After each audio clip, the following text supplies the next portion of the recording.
Good evening. This is Tuesday, July 11th. This is our Planning Commission meeting.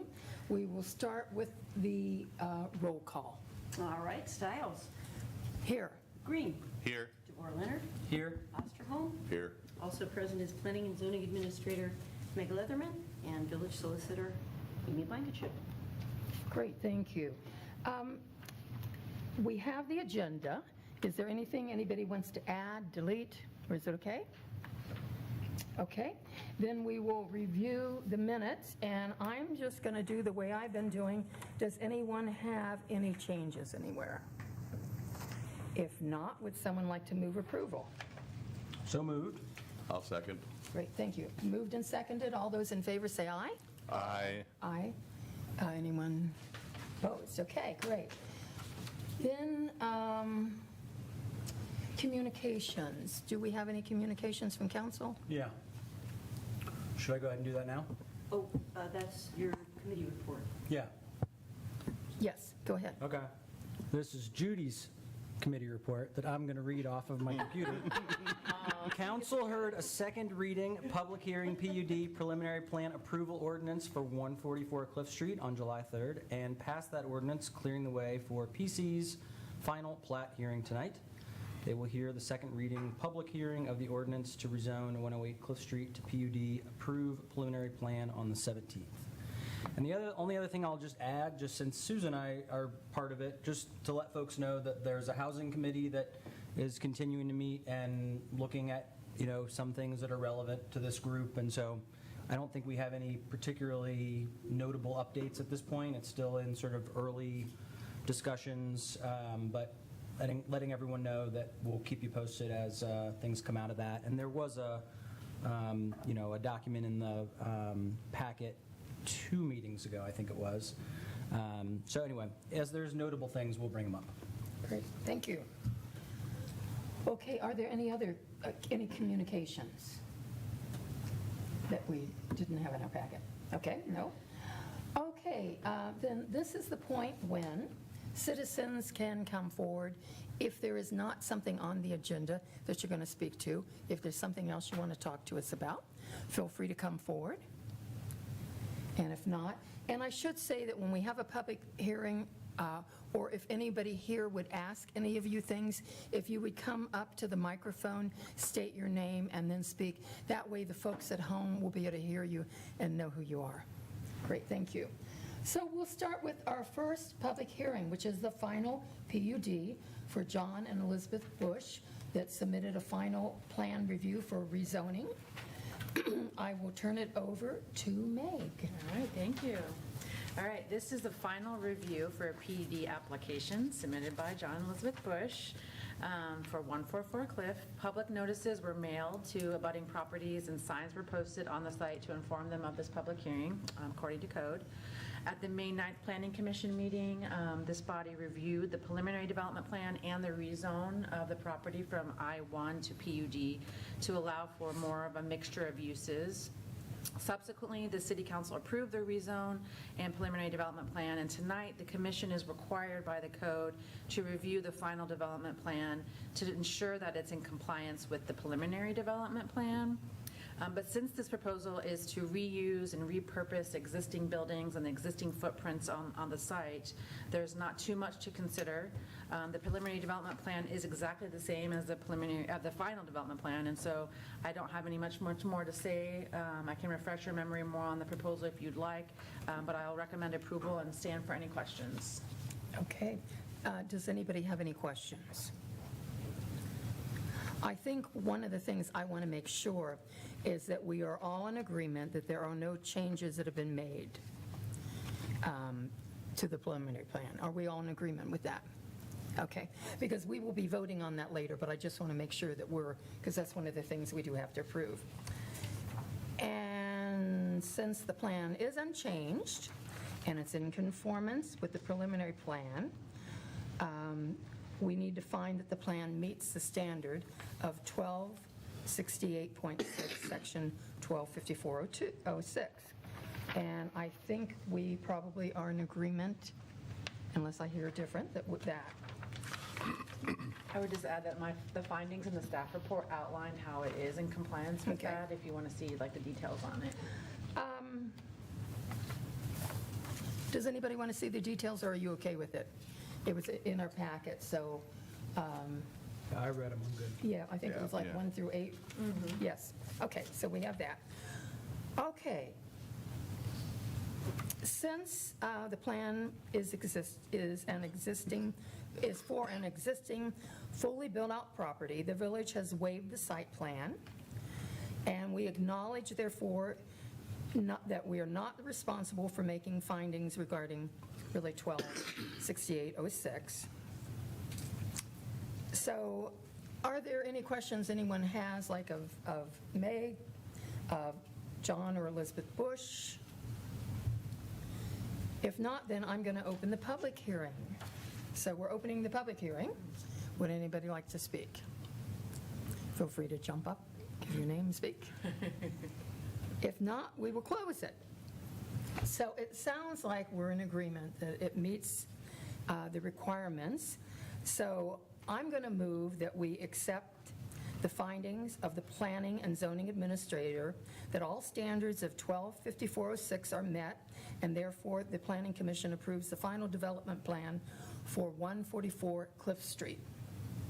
Do we have a second? I'll second that. Great, thank you. It's been moved and seconded, and All right, Green, Yes.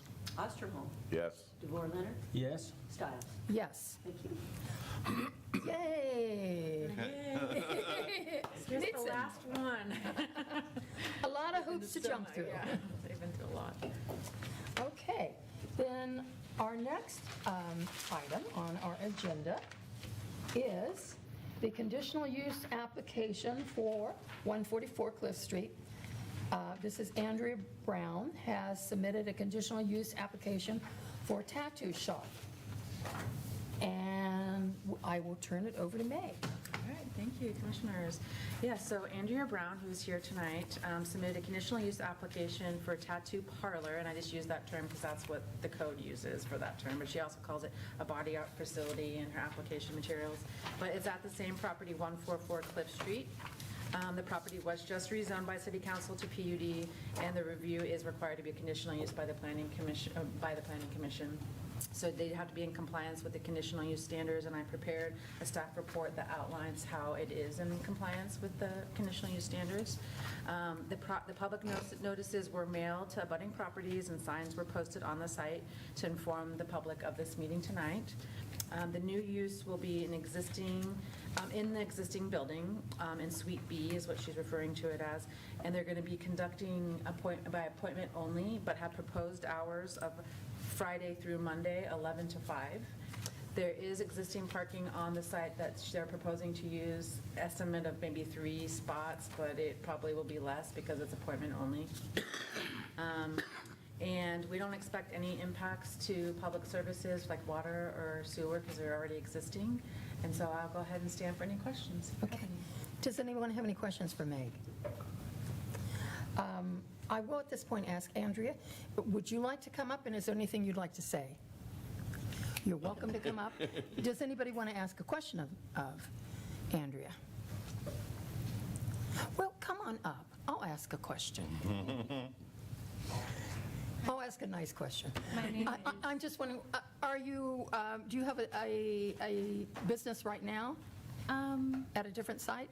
No. No. So this will be a new business? Yes, ma'am. Okay. Okay, great. Well, thank you. Anyone else? Okay. Then we will go ahead and, at this point, if there are any questions, we'll open the public hearing. Would anybody like to say anything? If not, then we will close the public hearing. So, would somebody like to make a motion to approve this? I can make a motion to approve. I'll second it. Great. All right, Osterholm, Yes. Green, Yes. DeVore Leonard, Yes? Stiles. Yes. Thank you. Great. It is approved, Andrea. Thank you. That was painless. We appreciate you coming, and we look forward to seeing the new business. Thank Okay. We are now moving on to old business, which is, I guess, going to be our new business. Should I ask a question? Yes, go ahead, I'm sorry. Yes, I will mail you, is mail okay, or email you? Okay, an approval letter, yeah, same with you guys. Yeah. Great, thank you. See y'all. Yeah, I'm good. Okay. So next is old business, and that's what we're going to be discussing at our August meeting. Is that correct? Well, Have we decided on August meeting? so I think that got a little confused. I think when Gavin brought that up, what he wanted folks to do here was look at these goals that you'd looked at way back in February and determine whether you wanted to use that August meeting to drill down on any of those or flesh anything out. Am I getting that right, Gavin? So Yeah, and it was also before I knew anything about your time off. I'm not trying to mess with anybody's schedule. It Are was you just, off in August? Well, because it's one of those odd months where planning commission's a week later than it normally would be, I will be back and it wouldn't be a problem for me. Okay. So you do whatever you And see just fit. to be clear, in case there's someone out there listening, we provided kind of an excerpt of the minutes that had the goals on there, and they're on the agenda tonight too. It did get me thinking a little bit about, the goals and how all the bodies work together and everything, so I think it was valuable that way. And I just wanted to let the commission know that I went through the comprehensive plan, and I basically did kind of like an audit of the existing one that was updated in 2020 that I can share with you, that kind of it lists out the policies that were adopted and then the associated implementation action items that go with each policy. And then I gave like a status of if it's been completed or not, or where it's at. And so that's also, I think, something that I could provide to you guys to consider these goals. I will say, like, of the ones, so it's Keats Alley, zoning reform, and parking are the ones, and also like to confirm with the body that it's what you remember those to be as well. But that I went through, most of these are kind of in there, except for specifically Keats Alley is not mentioned in the comprehensive plan, but parking is. So, and I know that I want to say, is it President Stiles or is it Chair? Chair. Chair Stiles had mentioned inclusionary zoning. So I think that's all kind of what we were hoping to just get a little bit of feedback on that, and then to kind of talk about next steps. I wanted to add one other thing, Yeah. if I could. And it may not be something this group would like to, but it's like in planning, that we just had our 4th of July celebration. And there was a letter to the editor about it, and I live very close to it, and so wasn't here last year for it. We'd gone somewhere else. But my husband and I were planning on walking down to it, and decided not because of our dogs. We thought with the first year dogs are at the house, we didn't. Well, and so we were actually able to watch it through the trees at our house inside. After, and my husband was outside, and he said, well, I'm really glad you did go. I have asthma. And he said, you would not have been able to breathe. He said, really, it was pretty bad. So there was a letter to the editor about saying that, how bad it was, and for us to consider a drone and or laser show. And so since we're like a year out, I thought we ought to consider that.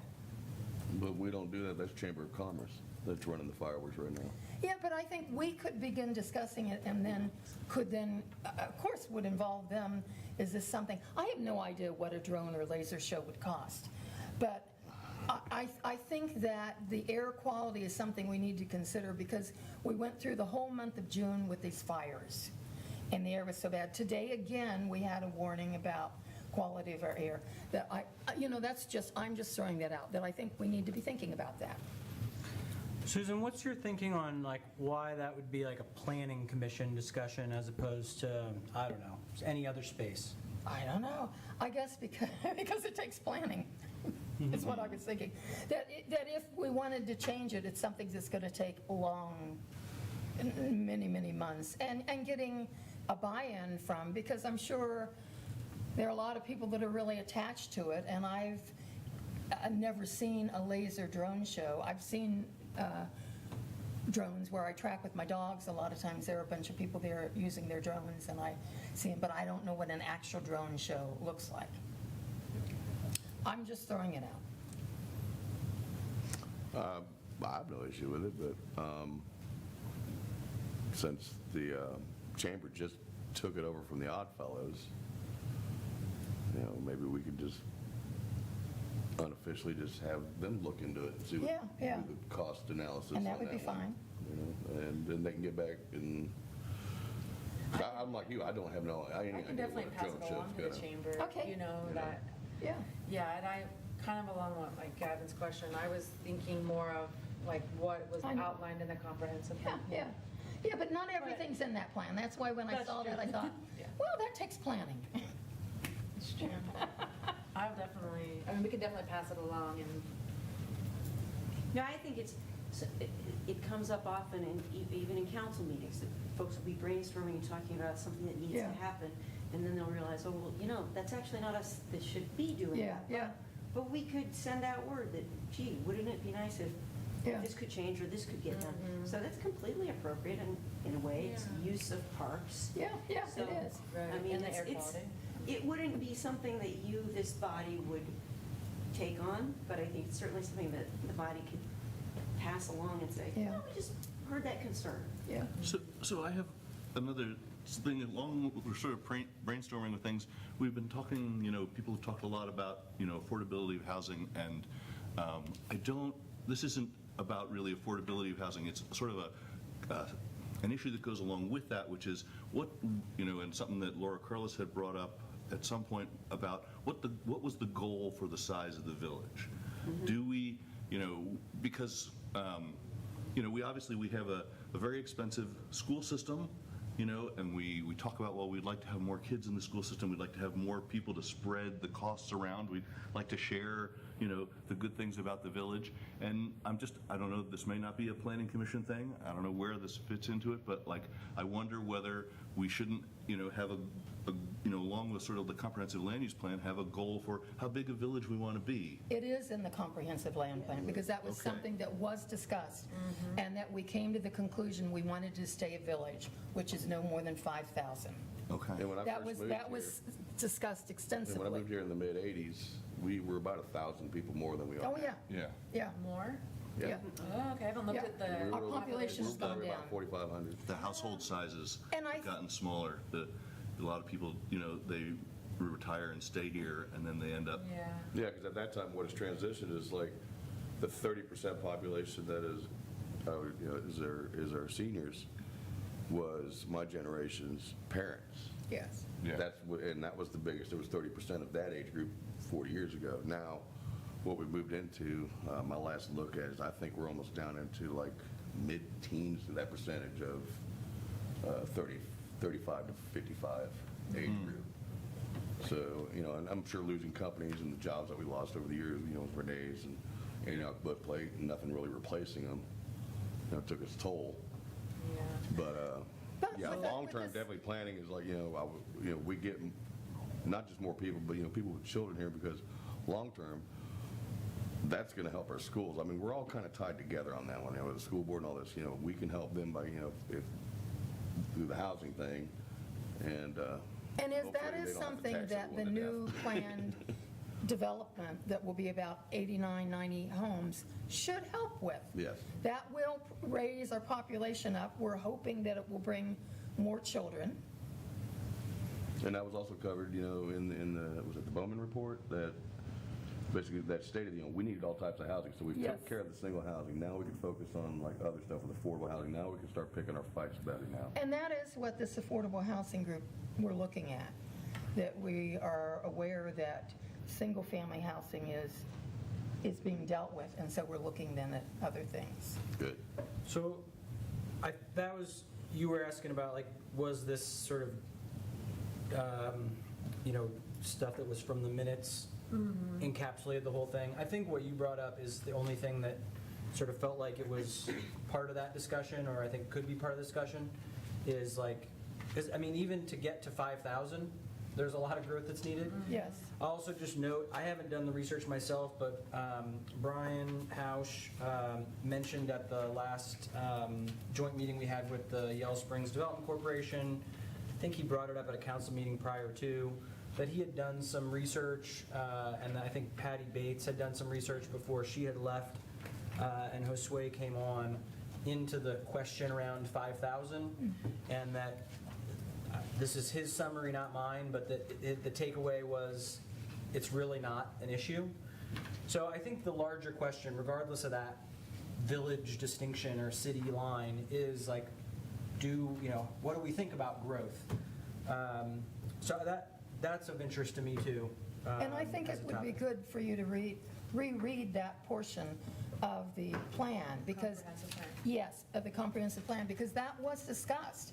And I was at meetings where we had tables of people and we discussed it. Yeah, it does, it seems like it focuses a lot on like the growth theory Yes. of being sustainable and what that means, and focusing on not growing beyond our urban growth boundary, I think, maybe our urban service boundary, service, because it is a little bit larger, the urban service boundary is a little bit larger than the village limits, and so there's a lot of focus on that and staying environmentally, economically, and socially sustainable as we grow, which then just requires like a more thoughtful, holistic approach to how we grow, because we have to consider a lot of different things, like how public services are impacted, the Yes. environment, and Yes. all that. So I think there was quite a bit of thought in it, and it's more, to me, the question I get is that what we still want to do? I'm thinking so, because it was just updated in 2020. If we wanted to deviate from that, we probably would have to go back through a pretty substantial, like, public vetting process, because that's kind of what the comprehensive plan is good for, is getting all that,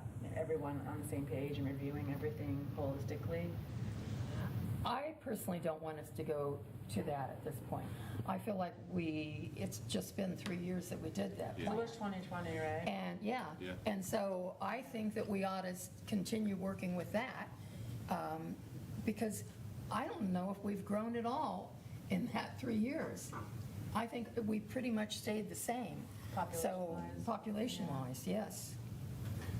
But- So, Yeah, keep going, because I just want, is that what you were thinking, was maybe just honing in more on, if we do grow up to 5,000, where within the urban service boundary area? Is that what you mean?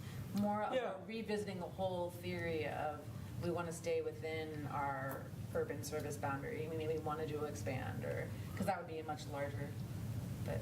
yeah, well, I would say, first of all, I would benefit from your review of it and sort of updates and what's going on. I think, so that would be valuable. I wasn't bringing it up because I thought we needed to open up some big new conversation or Okay. process. I think it was more like, it gets thrown around, the idea of we need to grow, but I don't think there's been sort of a, here's how we want to, here's why we want to, what are our priorities in that process? How might we, how might it have budget implications? Where will we put resources? So that, when I think about that question, that's the kind of stuff. So I'm imagining that would be nested within what's already in the plan. I think it is. I think it would be good then to ask Meg, since you have recently reviewed it, for maybe us to start off our planning session when we're doing it for review of that. And I think we should all take it upon ourselves to look at that plan and read it again. Doesn't take that long, because I know I read it a few months ago when we started looking at the housing issue, to look at what were the ones that were highlighted as where we should be moving in housing. But I think that would be good for us to do that and to make the public aware, this is what the plan has. And this is what we've achieved so far, Yes. because there's actually some things we have achieved, that Yes. we cross off, and, Yes. yeah. Does that sound okay? Yeah, 'cause like I read over the Parks and Rec, and it doesn't really need a deep dive, but it does need to be like updated, instead of saying we're gonna build a dog park, mention now that we have a dog park. Yeah, that was one. Just a little bit of editing, with that part of it, I mean. Yeah. Yeah. Well, and Gavin, is that not something that's happening in the housing committee? I mean, you haven't been, I guess, at all the meetings, but I think,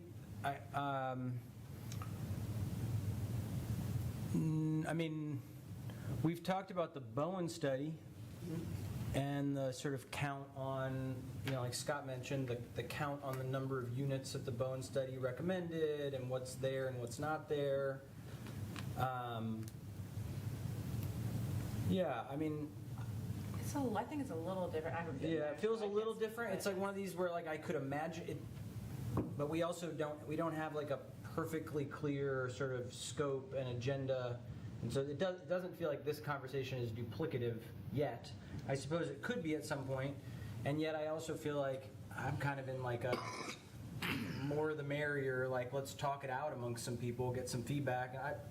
As somebody who wasn't on council when the comprehensive plan was put into place, it kind of feels to me like the kind of thing that there ought to be some sort of annual process of bringing it up, talking it through, if for no other reason than to have sort of alignment of sort of, I don't know, communication, understanding amongst the people that might be, taking action to try to influence it. It's an incredible amount of work. I mean, there were monthly meetings, there were meetings for the whole community to come to. So, maybe we can sort of look at it once a year, but I'm not sure if it's reasonable for us to assume that we can involve the whole community, because we hired a consultant. Yeah, I wasn't suggesting do that we all would that. do a comprehensive plan every year. I was just saying to look at it, make sure we're on the same page about it, check in about the priorities. At least part of what's coming up at council is I think Josue put it as, planning, communication, execution. And there's a lot of these steps where those of us who come to these meetings with these massive public followings, sometimes, we aren't even all on the same page, let alone, so yeah, I know there was a big process done 3 years ago, but I know there was an insert put in the newspaper, but I think if we asked people in the village, like how many people have a strong sense of the, what the comprehensive plan is for the village, I feel pretty confident that there's not a lot of uptake on that. Right. And it was about half the people in the village. I mean, The participators. yeah, when you look at the total number of people who participated, it was like almost 2,000 people. Now, it could have been some of the same people over and over again, but it's, it really, there's no reason to think that it doesn't really represent, a strong Yeah. sentiment in the village. I agree.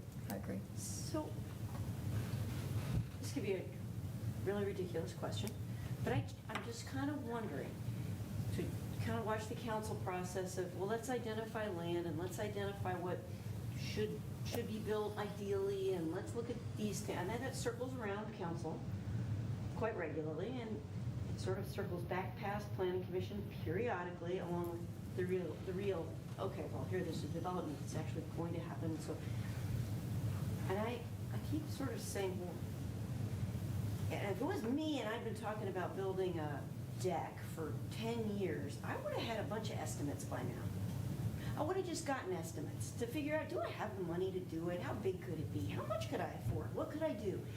And I wonder, well, what is it that weird and egregious to put out RFPs for village-owned land and say, hey, come to us, man, tell us what you can do with this land, because then you can look at what could we build? How could we build it? How much would it cost? How much? Instead of it's just constantly this nebulous notion. I think that is what this affordable housing committee group is supposed to be doing, working on that. I want to wrap this up, because this is what we're going to be discussing next time. And so I think we're in agreement that we're going to. Okay. So,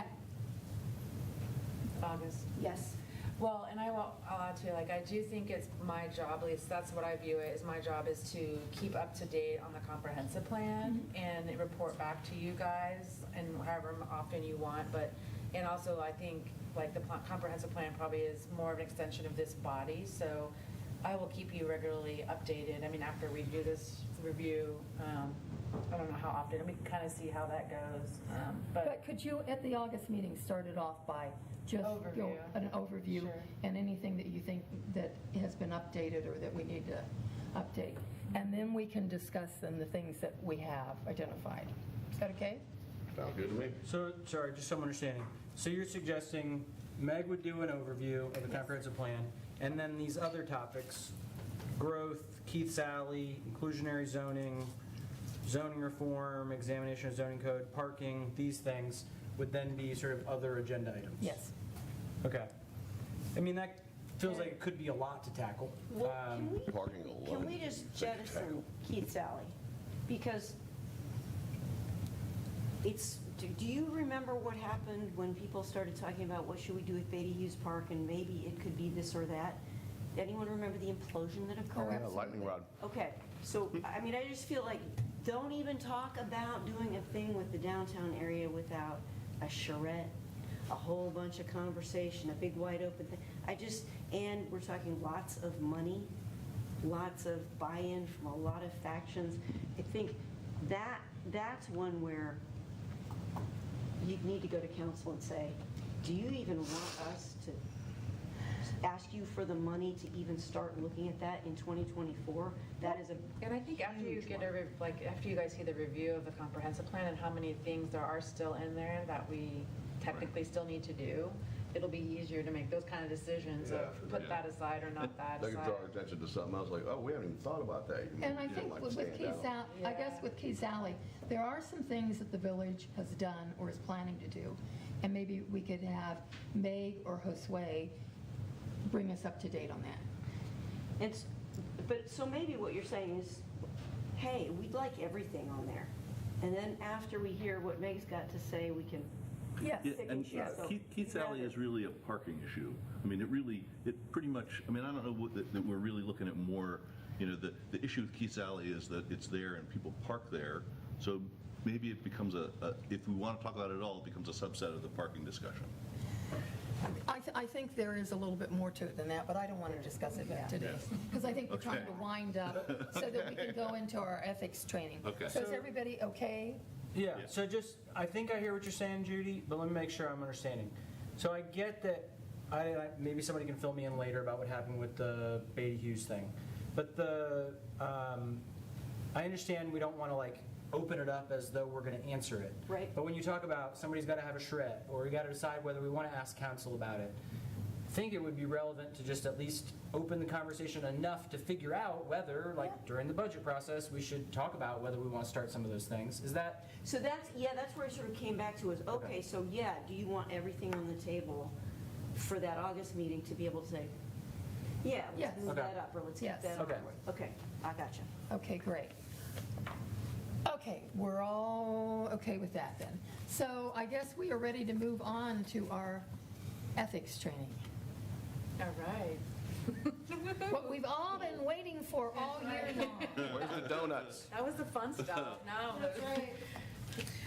Okay, so as you noticed tonight, I sat in the back just as a little change of pace, give us all a little more space. But Susan and I talked about that may go back and forth depending on what's going on in a given meeting. But it is a little bit more comfortable, I think, for staff when the whole commission is here for one of us to be back there. So, all right, ethics training. So the Ohio Revised Code and our code, the Yellow Springs Codified Ordinances, require employees and elected and appointed officials, of which you are, all public officials, to do an hour of ethics training when you first become an appointed official. So that training is done through the Ohio Ethics Commission. It's online. It's very painless. They do a great job with their trainings. If you feel like you have very distant memories of that 1 hour training, or perhaps it never happened, reach out to Judy. She can get you connected with the right link to get to do that training and make sure that you've taken that full hour. And then following that, every 3 years per our codified ordinances, you're supposed to spend a half an hour doing some type of ethics training. So here you are. And it says for elected, appointed, and employees, so this will count for you guys as well. Earlier today, you got an email from Judy. She sent you a link to, or there was an attached PDF of the Ohio ethics laws. They appear in 2 different sections of the Ohio Revised Code.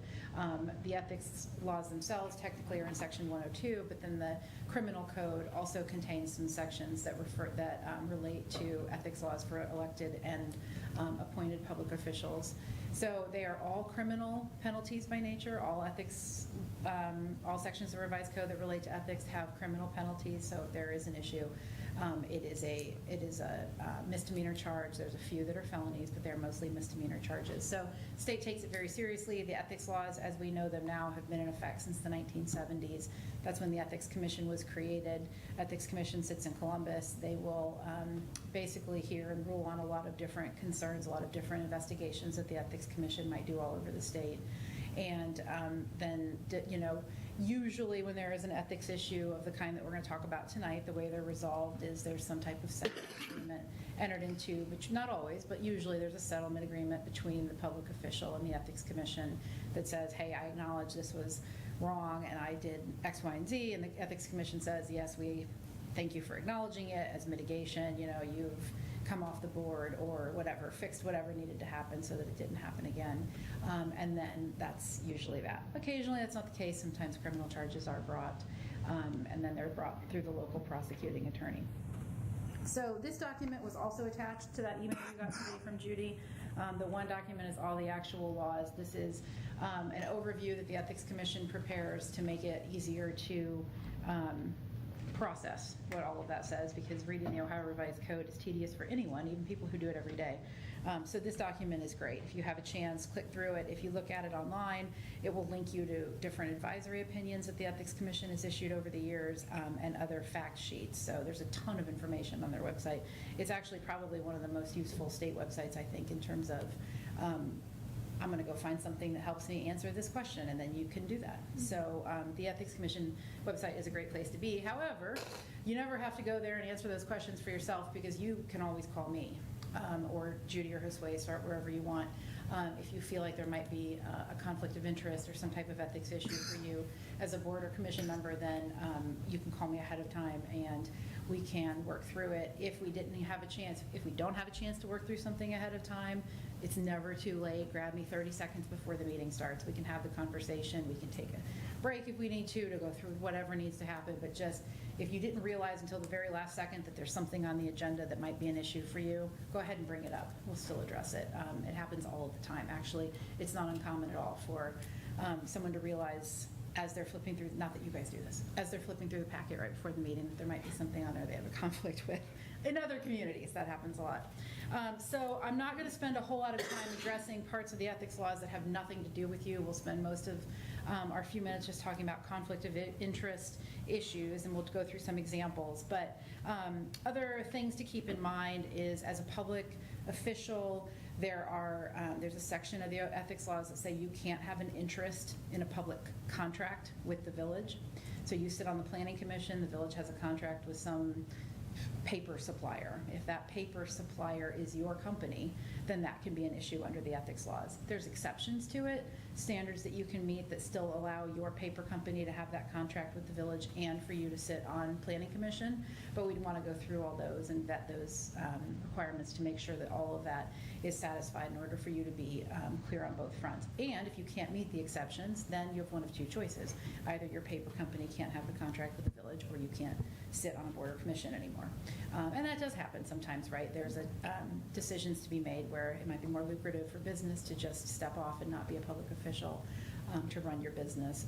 But a lot of times the way the ethics laws are written in those small towns, right? I mean, this is all to govern what goes on in small towns. And so those exceptions exist to address that you may be the only paper company in town, and there may be really legitimate reasons why the village would want to go with you. So another point I'd like to bring up is services before, this planning commission. You cannot be paid to appear before this commission, right? So if any of you were lawyers, for example, and someone said, hey, I really want to bring this great new development to Yellow Springs, can you represent me on my application and help me go through the process? Not when you sit on this board.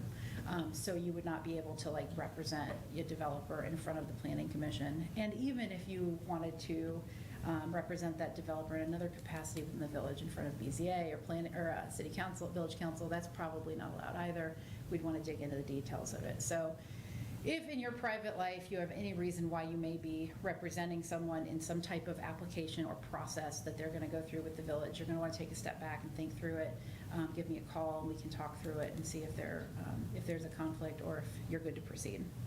So those two things aside, let's talk now mostly about conflict of interest. There's two different parts of this to think about. One is that you can't use your authority to gain anything for yourself, your friends, your family, your business associates. And all of those things, of course, have definitions, business associate, family, and all that, right?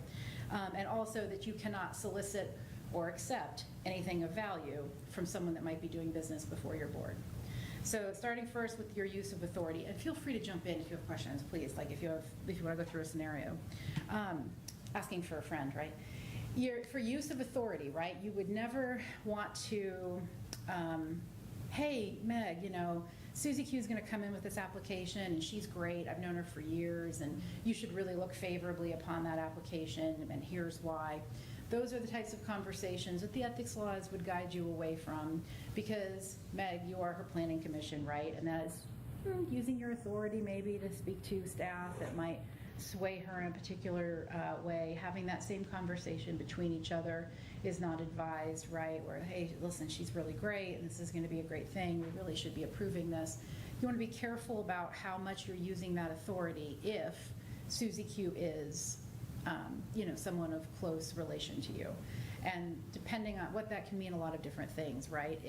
When you're talking about family members, the law defines that very specifically of who a family member to you is. So if this fictional person is your niece, that's not going to meet the definition of what's not allowed under the code. But if it's your daughter or your mom, sister, any of those relations in a step form, stepsister, stepmother, the revised code says that you should not use your position of authority to gain them anything of value, right? Like a approval by the Planning Commission. So if you get into a situation where you have yourself or anyone close to you, it can get tricky how it can develop, again, especially in a small town. If you have a neighbor who you think is coming before Planning Commission, if a business associate of yours, someone that is a partner of a business that you're involved in, or even a coworker or a boss or a subordinate, sometimes that can meet the definition too. Anyone that might be coming before Planning Commission on something that you're going to rule on, you're going to want to stop and think, okay, do I need to vet that? Is that something that could be of concern under the ethics laws? And then that's when you would call Judy, or you can call me directly, and we can have the conversation. Always best to have it ahead of time if possible. So soliciting or accepting anything of value, some of that's fairly straightforward, right? The classic example that everyone always talks about is NFL tickets, Bengals tickets, right? If somebody said to you, hey, listen. We get Bengals tickets? Here's a couple Bengals Why would you tickets. want Bengals tickets? And by the way, careful. I'm a Steelers fan. I will not be careful. It was either going to be that or Cleveland, yeah. So if someone offers you something like that and hey, great, you're friends, these got tickets, maybe it's okay. Probably it is okay, right, in most scenarios. Then a week later, by the way, my company is looking to, put this huge PUD on our property, and we're going to change all this stuff, and we're going to be in front of Planning Commission. Now you got to take a step back and think, okay, did I accept something of value from someone who's an interested party before my board? Both of those things are met, so then we need to have a conversation, right? Because you might at that point need to recuse. And then I should say, right, you've all seen recusals. You've probably all done it at this point. It's not a big deal. You don't have to necessarily give the reason why you're recusing. There's no requirement under the law to do so. In this village, people typically do, but you don't have to. So you would recuse, you would step down when you know you have a conflict and you know you're going to need to recuse. That does not just mean that you don't participate in this room. It means you don't participate at all, right? You don't call Meg and ask questions about the application. You don't talk to your fellow commissioners and say, hey, this is why you should vote. I can't vote, but you really should vote yes on this because. If you know you have a conflict and you know you're going to recuse, then that is in the whole universe related to that application. You need to stay back, right? Not be involved in any discussion, deliberation, or of course voting on it. So, if that happens, it's not the only time under these ethics laws where you really run into a situation that just can't be fixed is generally with those public contract type issues, right? Where you might have an ongoing contract that's going to keep you from being able to participate as a member of a commission. Other than that, it's just a matter of simple recusal. And like I say, if you think you have one, speak to us ahead of time, and then you're going to have some decisions to make, right? Because advice is given, and we can't certainly force anyone to do anything, right? I can give you my advice if it's a tricky enough issue or a sticky wicket, right? Maybe we're going to call the Ethics Commission and talk to somebody on the phone. It's one of the few, again, government. I love the Ethics Commission. Can you tell? It's one of the few places in the state government still where I can call and get right to an Ethics Commission attorney and just spitball. say, hey, here's the situation we're facing. It's, usually you talk hypotheticals, and this is what I'm looking at. It's a planning commission member, and this is his business, and this is how we're looking at it, and I think this, that, and the other. And then they'll either say, yeah, you're on the right track, or they'll say, well, have you thought about this? And then they'll start shipping me advisory opinions to read that might be right on point and give, factually similar to the situation that I spelled out for him. So all of that can happen in advance. All of it will happen for you if you need it. And that's, why I'm here, one of the reasons, and it's why the Ethics Commission is here. Sometimes it gets to the point where you say, well, I don't know, but I don't want that to be the answer. I don't want that to be the long-term answer. I don't want to not ever be able to participate in this case or with this entity, and I don't think that's fair. I think I don't have a conflict. Let's ask. And then I can send a letter to the Ethics Commission with your approval, and they have they think they say 30-day or 45-day turnaround. It's fairly quick, where they will take my letter, read through the facts, get follow-up information if they need it, and then give us their opinion. In an informal opinion they'll give. Generally, that's not a big formal advisory, but it's an informal. And if that informal comes back and the Ethics Commission says, hey, you know what, you're good, full speed ahead, you can participate in this, then you are protected in the future from any ethical challenge or investigation or charges that someone could potentially try and raise because of that issue, because you've gone and gotten the answer. But that 30 to 45-day timeline can be tricky, so if it's something that's coming up on an agenda, the answer may be just recuse, and then we'll ask, right?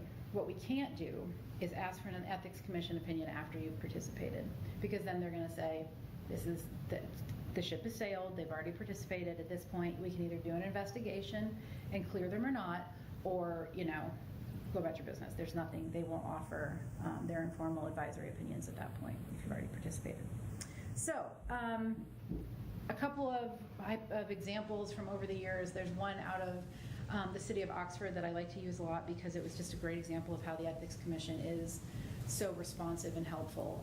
We had a BZA member out there who was a handyman, and Oxford, of course, is full of rental properties. He'd been in, at some point it felt like he'd been in every house in the town, because we were constantly, they would come to BZA for some type of variance to allow them to turn a 2-family into a 3-family or whatever they were trying to do. And he'd come to me and he'd say, well, I was in this house, I replaced the HVAC, or whatever he had done in it, and I made this much money.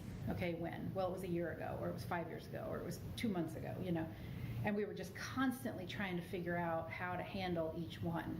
So we reached out to the Ethics Commission, put together a whole explanation of his relationship with certain landlords and his business model and how it worked, and they came back with basically what was like a sliding scale approach to how to handle it. If what you would expect, if he'd made a ton of money off that landlord in recent months, then yeah, maybe he needed to consider recusing, because that made it that felt like maybe he wasn't as impartial as he should have been as a member of the BZA. But if it had been 5 years and it was a $500 fix, yeah, you're probably okay to participate, right? Because at that point his own impartiality wasn't so much questioned. So it was, we still had to just figure it out every single meeting when he had a potential conflict. But the Ethics Commission's response was helpful to me, because it was exactly how he and I had been working through it. It's how we'd been thinking about it. Well, it really wasn't that much money, and it was a long time ago, versus it was a lot of money and it was last month, was making the determination of when he should recuse. And then he had one particular landlord that he did business for almost every day, and he just, by a matter of practice, if he'd been in that property or not, he would recuse when that particular person was coming before the board for something. So beyond that, we went over that you can't represent anyone in front of your own commission. You need to be always mindful about if someone is in the room that is coming into the room on an application that is either a family member, friend, business associate, or if your own property is going to be impacted by something that's coming before this commission. That's another thing you need to be mindful about, right?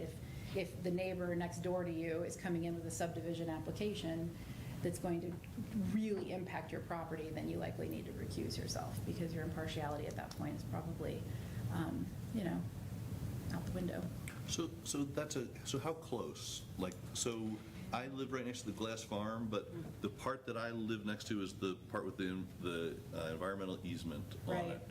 But So- there's potentially something that could be developed Sure. a little ways away. There's no there's no black and white answer to that. Some communities will use, whatever our code, Meg might know off the top of her head. If she doesn't know yet, she will here in a few weeks. Whatever the notice diameter is, right? When an application comes in on a property, we send notice to properties within a certain number of feet.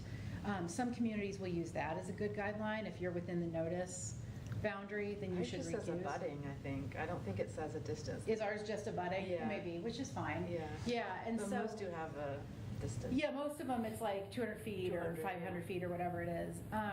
So if it's next door, then we would want to, we'd want to look at the facts of it, right? Generally, the idea is if it impacts the whole community, if your impact is going to be the same as the whole community, then you don't have a reason to recuse. But if your impact is going to be unique, if there's going to be a unique harm or benefit just to you, then you need to recuse.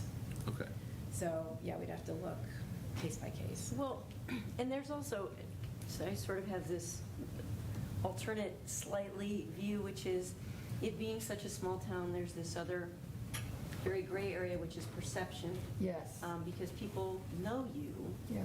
and know that you're on the commission. And so, as an example, Matt Reed recused from a hearing on a transient guest lodging that was several houses away from his, but as he said, I walk through the neighborhood, I talk to the neighbors, I know all of the various people, some of whom want it, some of whom don't, the people, and he said, it would just be hard not to give the impression that I was biased one way or the Yes. other, regardless of my decision, and so he recused, which makes complete sense. And we've had other people just say, I've been involved enough that it would look like I had a vested interest, even though I legally do not. So that's the other sort of.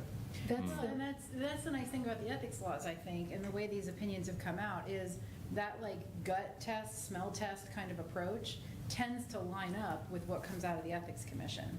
If you knew nothing about what the revised code said about ethics and you were given a hypothetical, does this person need to recuse? 9 times out of 10, our response is going to be consistent with what the Ethics Commission would do under the laws, just because it does tend to be pretty common sense. Well, I know when Rose Heltzel came before the commission for her conditional use, my property does not abut hers, but I recused myself because I'm in the same area. Sure. And that, made sense. And I had purchased my property from her, but it had been like 5-6 years ago. Right. And it's an interesting issue too, when you get, depending on where commission members live, if you live close enough together. Yeah. And something was happening close enough to you and a certain number of you had to recuse, well, then that becomes problematic, right? Yeah. This commission does have alternates, so that's helpful. A lot of boards and commissions don't in a lot of communities. And, you can run into a situation where you have so many people with conflicts that the action can't be taken. Yeah. That's extremely problematic, but that's for us to worry about, not you. It's for you to just make the determination of whether you have a conflict of interest and make your determination about whether you're going to recuse. I always mention in these trainings, though I believe all of you know this, abstention is not a thing, right? Abstention is maybe useful if you haven't read the meeting minutes of the last meeting and you weren't there, and so you don't feel like you can vote on approving the minutes of a meeting that you didn't attend or review. So then maybe then it's an appropriate thing to abstain. But when we're talking about things from an ethics perspective, you either participate or you don't. Abstention does nothing for you. It doesn't absolve you of any issues. If there's a conflict, you need to be off the dais and completely recused. So you're not saying that you can't abstain? You're No, you simply- certainly can. Okay. And- Because we've had people in meetings Sure, that of do. course. Yeah, absolutely. Okay. But it does nothing under the ethics laws. It doesn't cure any of the issues. It doesn't help if there is a conflict and you've abstained. If you participated in the discussion, then you participated, right? So, yeah, that's, Yeah. And it seems Good. more pertinent to a council member who may say, I just don't feel like I was given enough information. I'm abstaining. And everyone else, I feel fine, I got enough information here. But planning commission, you're tasked with, you read it, Yeah. you got it, you have Yeah. questions, you ask them. And so Yeah. there's, and abstention just doesn't.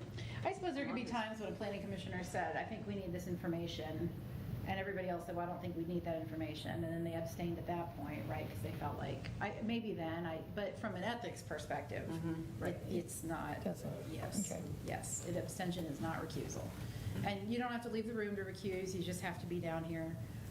And if you recuse, then, and you go down there and sit there, are you allowed then to say anything? So that's an interesting, up until about 6 months ago, my answer to that would have been yes, you're allowed to speak, right? Your constitutional rights are not stripped of you when you took a position as a planning commissioner. And that is still mostly true. However, I've recently become aware of these ethics opinions, Ohio Ethics Commission opinions, where the idea that you cannot use the authority of your office, where that speaking to your own commission to advocate for something there was an issue there in terms of the use of authority of your own office. So what we're going to do with that is we're going to handle that on a case-by-case basis. If any of you feel that if any of you have to recuse due to a conflict, but you still want to speak, we're going to look at that really closely, Okay. just to make sure that everything's covered. Okay. So that brings up another thing. What about letters to the paper? This had come up before, and I have lots of opinions about things, but I've been instructed not to write a letter to the paper. You know, I'm not proud of the fact that I've officially been practicing law long enough to say that when I first started practicing and people started posting stuff on social media, it was problematic, right? Because you'd have council members or commission members come into a meeting, and then you'd find out that they'd been all over Facebook expressing their opinions and arguing with people about what should and shouldn't be done. So we spent a lot of time 12, 15 years ago saying to people, please don't do that. Like, just don't engage on social media. You are the arbiter of this, right? You are judge and jury. And so we need you to come in here and be impartial, so that you're not perceived a little bit different with council members with certain issues, right? But like, for example, a conditional use, that's an administrative matter. And so it's considered under Ohio law to be quasi-judicial. If you were to go to court and stand in front of a judge because you were suing, I don't know, a lawn company that fried your lawn, right? And then you find out that the judge, and it's the judge's brother who owns the lawn company, well, that's not fair, right? That's not an impartial judge, and the judicial code of ethics prevent that. So it's the same thing here, right? People who come in front of you as an applicant, they deserve an impartial judge and jury. And so when you've got situations where people have been on Facebook or letters to the editor expressing their opinions about certain things, it can start to hinder that impartiality. But it's a gray area because, again, you are not stripped of your constitutional right of free speech because you're a planning commission member. And so, But like, let's say, what if it was something like, wanting the village to get to 5,000 people? Saying Yeah, I that think the village should be actively working to grow, and I wrote a letter about that. Well, we don't have anything in front of us that, relates directly to that. Right. And you will, probably, at some point. I mean, would it help if you clarified, we wrote the letter, this is my own personal opinion. This has nothing to do with what board I'm on. Well, it does, I mean, it perhaps in the public eye, but Because I could have a personal opinion and then go opposite of my personal opinion. Exactly, Because the way it true, lines right. up by the facts that we bring out That's during true. the meeting. That's true. Yeah. We saw a lot of that in the medical marijuana days, when communities had to decide whether to allow it or disallow it, right? And there were a lot of members of councils and boards that were either opposed to medical marijuana or for it, but voted in the opposite direction because of what they thought was right for their community. So, it's a tricky area. Would I prefer that all of you stay completely impartial and silent all of the time and never say anything in the public realm? Yes, of course, makes my job a lot easier. Hers too. But that's not reality. And so if that's something that you want to do, maybe I would, in your position, I would recommend a quick conversation with Josue before something like that or with Judy to vet it through the right people, just to see that there's not an issue although you're not really, as planning commission members, I suppose you are not often privy to confidential information, right? Everything they're given is public record. Yes. Well, I mean, a perfect example in a way, came up when the Ober thing was happening, and it was, Kevin Stokes felt, I'm just expressing an opinion about, what I think would make this work better. And he really felt that he was being very above board, and he was saying, I'm just saying this as a person who lives in the neighborhood. And really the decision was, on his part, and because of legal advice, was you really can't separate yourself as a council member. This is such a big issue to the community that you really can't just say, but I'm just Kevin, the guy that lives in the house nearby. It's not possible to do in this environment about this decision. So I think that can vary too. And you do have this opportunity, right? You do have the opportunity to be heard and hear. To the vast number of people. Well, I mean, There they are. People do watch the Okay. videos. Yeah, they do. They do. They actually do. Okay. and it can often feel, right, like we're just talking to each other, but we aren't. There's plenty of people that, and it's being recorded to be So watched On into Channel 5. perpetuity. So we should check these things out if we want to write a letter. Yeah, if We you're looking should- to do something like that, Yeah. vet it with us ahead of time. Let's run it through and make sure that nothing's, I don't know, I have a question about the impartiality, and this is, I guess, something that was gone over at a training that I attended a number of years ago, but it was good, and it was new information, if it's still correct. And it was that we are not supposed to really be engaging with people in the community about issues that are going to come before us. What I was told is that we're supposed to say to them, that's really great, I'd like you to come to the Planning Commission and share your thoughts on that. So, Is yes, that correct? the idea behind that is that you are not, though it isn't really an ethics law matter, but it's really more to keep a tight record, a clean record of what happens in the event that, again, let's go back to a conditional use. That's an administrative process. If the village was to get sued for denying or approving a conditional use, it automatically goes to common pleas court on appeal. So what your decision here is treated as the trial court, and the trial court is converted to an appellate court, which will look at your decision and your record of evidence to see if the decision that you made was reasonable and not arbitrary or capricious. So what you're getting at is this idea of ex parte communication. So Yes. I sued the lawn guy because he burned my lawn. He has no right to talk to the judge without me in the room, and I have no right to talk to the judge without him in the room. Because when you're in a legal proceeding like that, everyone should have the opportunity to be heard so that you can rebut, right? You can respond. It's the same idea here. What you hear from a person who lives next door to a property and says, you really shouldn't approve this because of X, Y, and Z, but then they don't show up here and say that, then you have something in your head as judge and jury that is not open Yes. for everyone else to have heard, and the applicant or the opponents of the application don't have the opportunity to rebut it. So yes, it's not so much an ethics consideration, it's just a general maintenance of a record consideration that it's best to avoid those ex parte communications. Again, small town, people are going to walk up to you on the street and say, hey, I think this is coming up to you, and this is what I think about it, and you're right, the response is always best to say, please come to the meeting. If you have something to be said, come to the meeting and be heard, or at the send an very least, email submit something in or writing. something, but Yeah. Yeah, it doesn't happen a lot, but I've had it a few times where people have given me their opinion when they caught me out in public, and I've just, told them to come to the meeting. But the way I kind of weigh that out is like, it doesn't matter what they say. If they haven't sent a letter in the packet or they're here to say it themselves, It's I not just on the record. dismiss it. Exactly. I just dismiss it and I go by who has actually stepped up That's exactly right. to get their opinion out. And that's, because whenever you're hearing these cases, anything you know independently, separate and apart from what's in front of you, is not relevant, right? The only thing that is relevant is the evidence that's in front of the board. But so if you know something that needs to be known to the board, then there's ways to figure out how to get that into the record. But generally, yes, it's a separate, it should be completely based on the information and the evidence that's presented to you. okay. So is that the same for council? Council, so,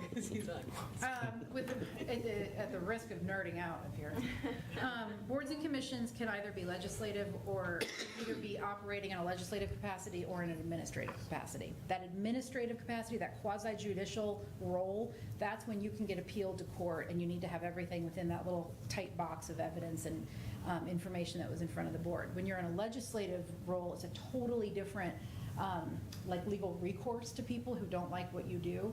And so it's not, you're not as tied to that, to the evidence that's in front of you, right? Because it's legislative. So you're elected as a legislator and you're making these determinations based on what's best for the village and what you're hearing from citizens and the constituents and all that stuff. So it's very different. Now, if council is in an administrative capacity, it is true.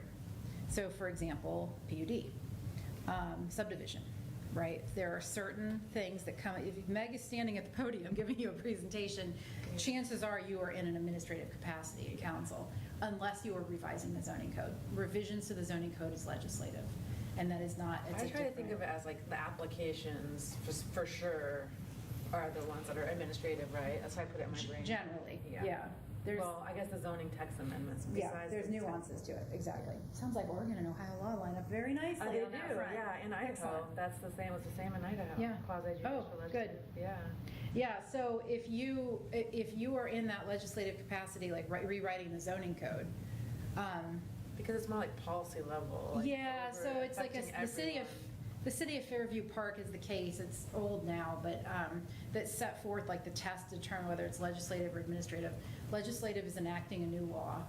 Administrative is applying or administering an existing one. So when you're changing the zoning code, you're enacting a new law. But if you're hearing an application for a subdivision, you're applying the law as it exists. Okay, thank you. So a lot of things on city council might be more, not as strict. Yeah, you toggle back and forth. Yeah. So the point of the thing is, there's donuts in the room, don't eat the donuts. Okay. Depends on the value of the donuts. Where they're from. There's a catch to those donuts. Any other questions? Do you want to go through any other hypotheticals? Smell test, right? If it seems like it might be a conflict, then chase it down. Call me or call Judy and we'll talk through it. I think this has been real helpful. Thank you. Well, good. Yeah, thanks. And let me know if you want any more follow-up on it. And if you, like I say, don't have any recollection of that 1 hour training, go ahead and do it. It's very painless. And I guess if we do the 1 hour, we're supposed to print out our certificate after. That would be To give great. to Matt Judy. Raska gets the gold star. He has taken his training and sent me his certificate all in the, how many hours did he just have I since don't know, the but time didn't I I sent send you that it? last year? Wow. You did, I believe. Yes. That's impressive. I know, I know. Did I Okay. do that, Judy? Did you do I the think training? I did the training. Do you have my certificate? I don't know if you, I'll have to check because you did Sunshine, but I don't know if you did. Yeah, I was having trouble giving to the Okay. sunshine ones. I had issues with the other one I could do. It's fine. So I need to do that, I need to do this one. Okay. I And- think you still need to do this one, yes. And Judy sent us the link Yeah. to it. So I think we're all done with our business. We have our planning for the next one. And so I move that we adjourn our meeting. I'll second that. All those in favor say aye. Aye. Okay, we're adjourned. Okay.